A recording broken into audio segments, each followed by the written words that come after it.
I looked at my calendar this morning. Then I looked at my email inbox. Then a notification popped up on my phone. It felt like 3 different people shouting at me at the same time. I have a huge project deadline, but I also have 12 small urgent requests. I honestly don't know what to do first, so I just answered the easiest email. And now I feel even more behind. How do you decide where to even begin? Most people think the problem is having too many tasks. They look for a better app, a better list, a faster way to work. Exactly.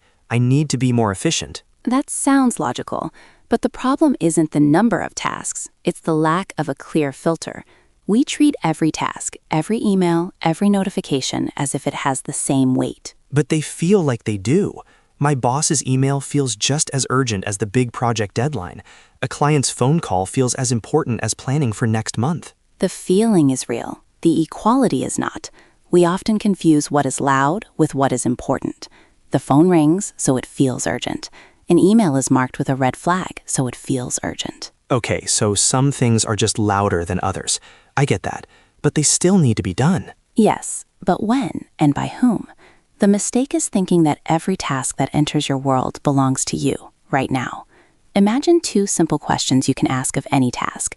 Just 2. What are they? The first is this urgent? And the second is this important? Exactly. But isn't that the same thing? If something is important, it's also urgent. That's why it causes stress. Is it? Think about planning your career goals for the next 5 years. Is that important? Of course. It's maybe the most important thing I could do for my future. Is it urgent? Does it need to be done today, in the next hour? No, it never feels urgent. That's why I never do it. I see.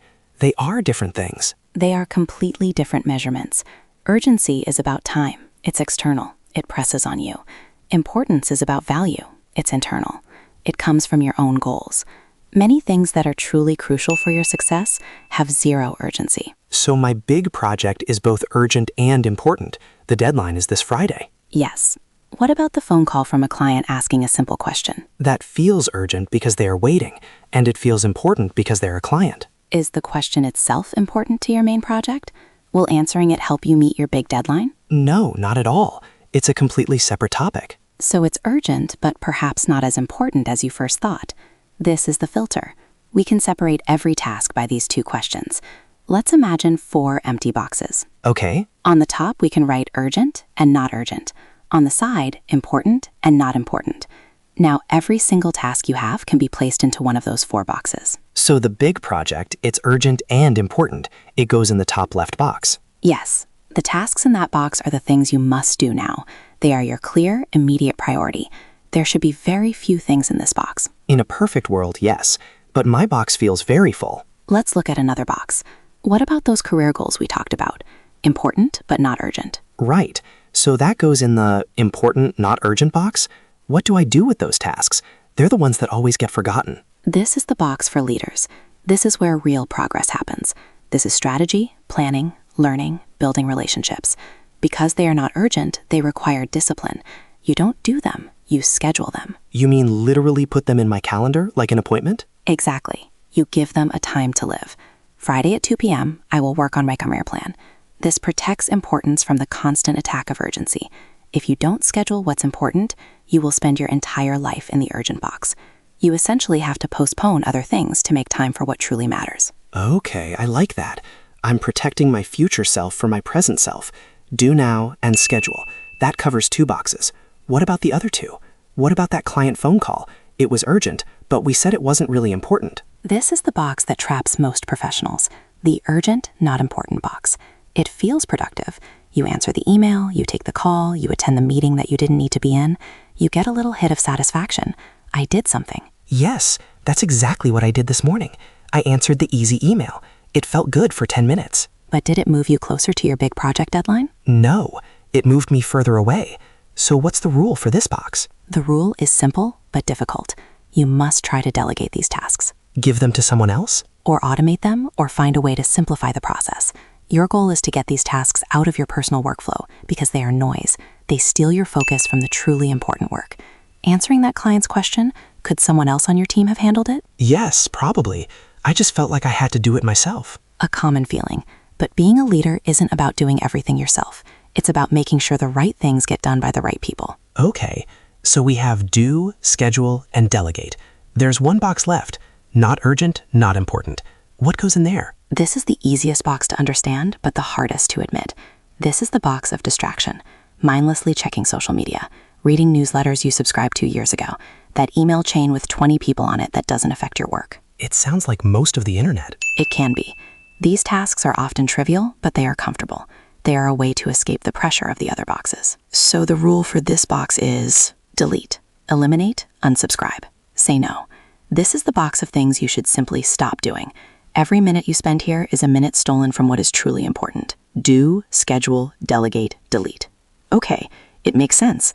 But Sarah, if this system is so simple, why do so many smart, hardworking people still feel completely overwhelmed? It still feels unrealistic. My boss expects a quick reply. My clients expect me to be available. I can't just delete or delegate their requests. You're right. This isn't a magic solution. It's a practice. The resistance you feel is normal.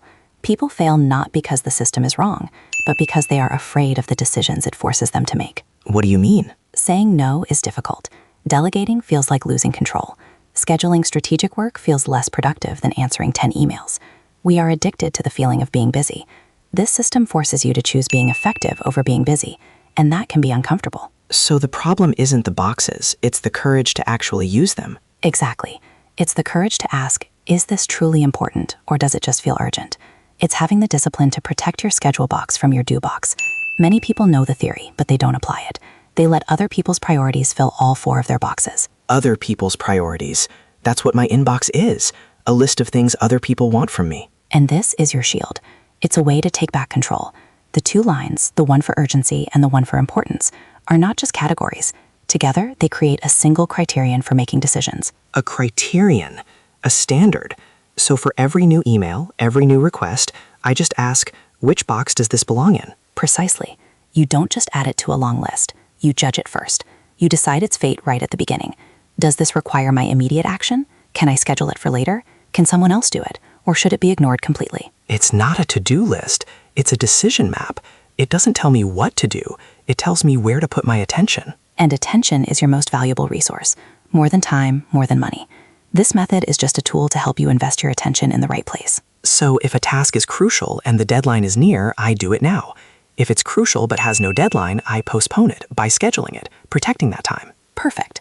And if a task feels urgent but is actually quite trivial in the long run? You should try to delegate it, or find a way to not be the person who does it. And the ultimate criterion is always important, is that right? Urgency is just noise if importance isn't there. You've got it. The goal is to spend as much time as possible in the important boxes, both urgent and not urgent. That is the only path to meaningful progress. It's strange. My to-do list is still the same length. Nothing has actually changed, but I feel calmer because you have a framework. The feeling of being overwhelmed doesn't come from having too much work. It comes from not knowing where to start. It comes from the lack of control. I wasn't trying to organize my work. I was trying to organize my feeling of stress. And now you have a way to organize your decisions instead. The feeling will follow. The goal wasn't to empty the boxes. It was just to know which box to look at.